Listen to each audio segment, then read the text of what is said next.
Salve, minha gente! Sejam bem-vindos a mais um Bíblia para Preguiçosos. Eu sou Eric Camacho e no vídeo de hoje nós vamos dar continuidade à leitura do livro do Eclesiástico. Se você está comigo, por favor, assista ao vídeo até o final, deixe o seu like e inscreva-se no canal. Vamos à leitura a partir do capítulo 38, Medicina e Projeto de Deus. Honre os médicos por seus serviços, pois também o médico foi criado pelo Senhor. Do Altíssimo vem a cura e o médico recebe do rei o pagamento. A ciência do médico o faz levantar a cabeça e ser admirado pelos grandes.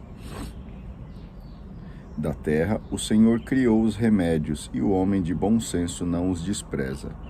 Não foi para manifestar o poder do Senhor que as águas foram adoçadas com um pedaço de madeira? O Senhor deu aos homens a ciência para que pudessem glorificá-lo por causa das maravilhas dele. Com elas, o médico cura e elimina a dor, e o farmacêutico prepara as fórmulas. Dessa maneira, as obras de Deus não têm fim, e dele vem o bem-estar para a terra.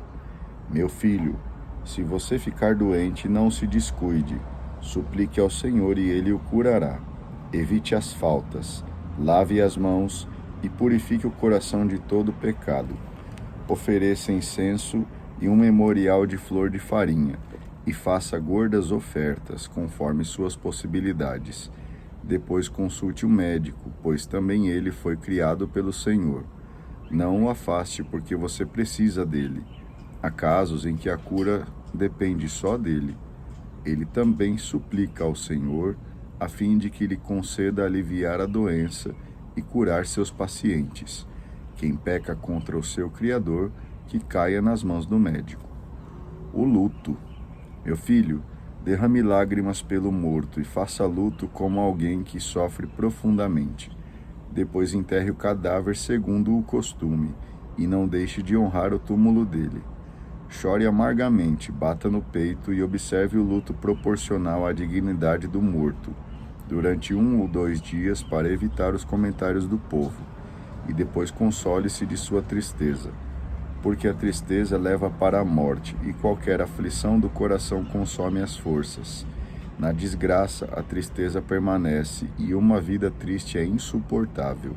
Não entregue seu coração à tristeza, mas afaste-a, pensando no fim que você terá. Não se esqueça, da morte não há retorno. Sua tristeza em nada servirá ao morto, e você acabará se prejudicando. Lembre-se, a sorte dele será também a sua. Eu ontem e você hoje. Quando o morto repousa, pare de pensar nele. Console-se, porque o espírito dele já partiu. Construtores do mundo. A sabedoria do escriba é adquirida em horas de lazer. Aquele que está livre de atividades torna-se sábio. Como poderá tornar-se sábio aquele que maneja o arado e cuja glória consiste em manejar o ferrão? Como pode tornar-se sábio aquele que guia bois, não abandona o trabalho e só sabe falar das crias de vacas? Somente se preocupa com os sulcos que traça e fica sem dormir, preocupado com a forragem das bezerras.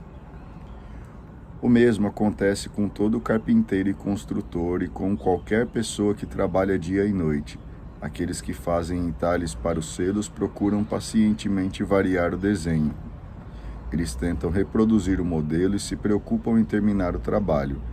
Da mesma forma, o ferreiro se assenta diante da bigorna e se entrega a trabalhar o ferro.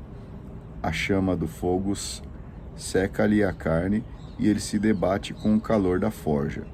O barulho do martelo o ensurdece e seus olhos se fixam no modelo do objeto.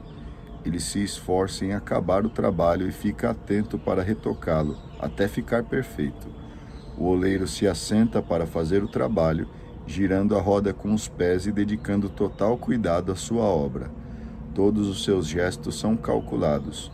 Com o braço modela a argila e com os pés quebra sua resistência.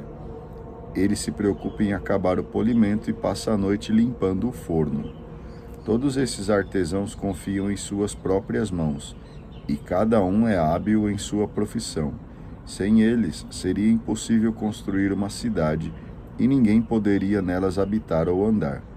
mas eles não são requisitados no conselho do povo, não têm lugar especial na assembleia, não se assentam na cadeira do juiz, nem conhecem as disposições legais. Eles não brilham pela cultura nem pelo julgamento, e não entendem de provérbios. Entretanto, são eles que sustentam as necessidades básicas, e a oração deles consiste em realizar o próprio trabalho. Capítulo 39. Preservando a memória do povo. Diferente é o caso de quem se aplica em meditar a lei do Altíssimo.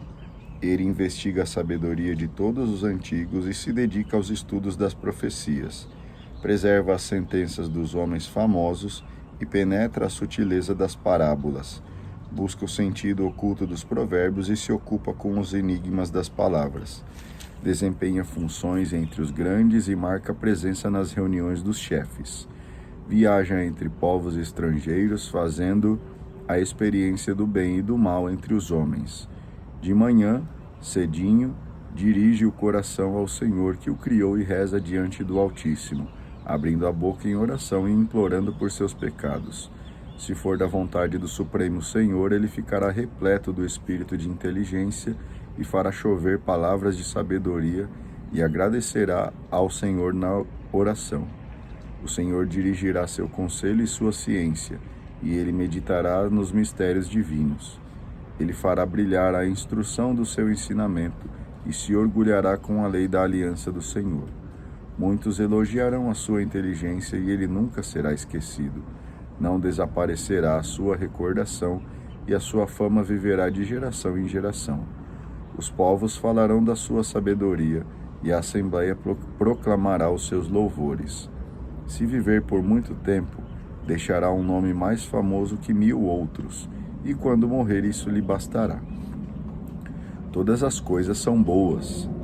Vou expor agora as minhas reflexões, pois estou repleto delas como a lua cheia. Escutem-me, filhos e santos, e cresçam como roseira plantada à beira da água corrente. Espalhem bom perfume como incenso e floresçam como lírio. Espalhem perfume e entoem um canto, bendizendo ao Senhor por todas as suas obras.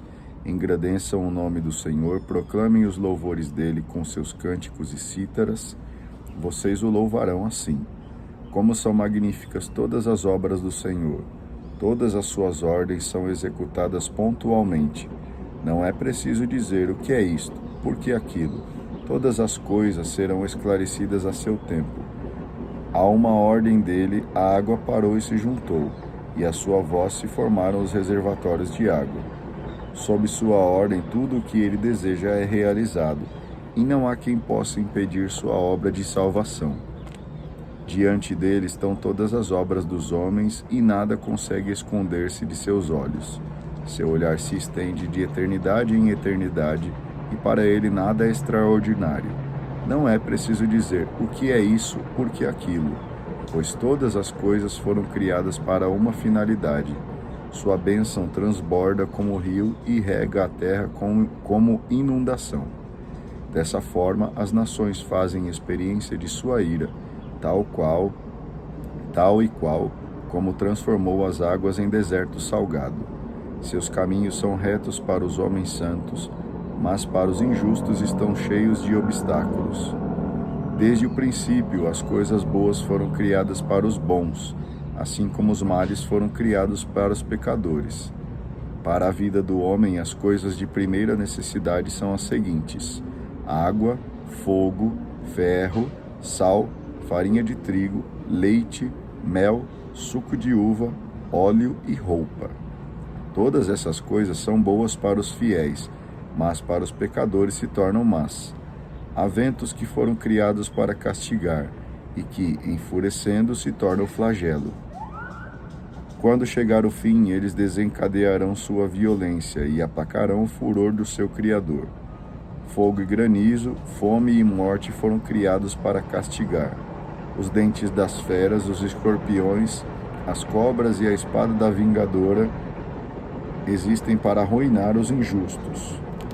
Há uma ordem do Senhor, essas coisas se alegram e estão prontas na terra para qualquer necessidade. No tempo oportuno não transgredirão ordem recebida. Por isso, desde o início tive certeza, e depois de refletir, coloquei por escrito. Todas as obras do Senhor são boas, e Ele prevê todas as necessidades no momento certo. Não se pode dizer isto é pior do que aquilo, porque no momento certo todas as coisas serão reconhecidas como boas. Agora cantem hinos com o coração e com a boca, e bendigam o nome do Senhor. Muito bem, eu agradeço a você que acompanhou a leitura até aqui comigo. Não esqueça de deixar o seu like, fazer o seu comentário e se inscrever no canal. A gente se vê no vídeo de amanhã. Faça um excelente dia e que Deus continue te abençoando. Grande abraço e tchau.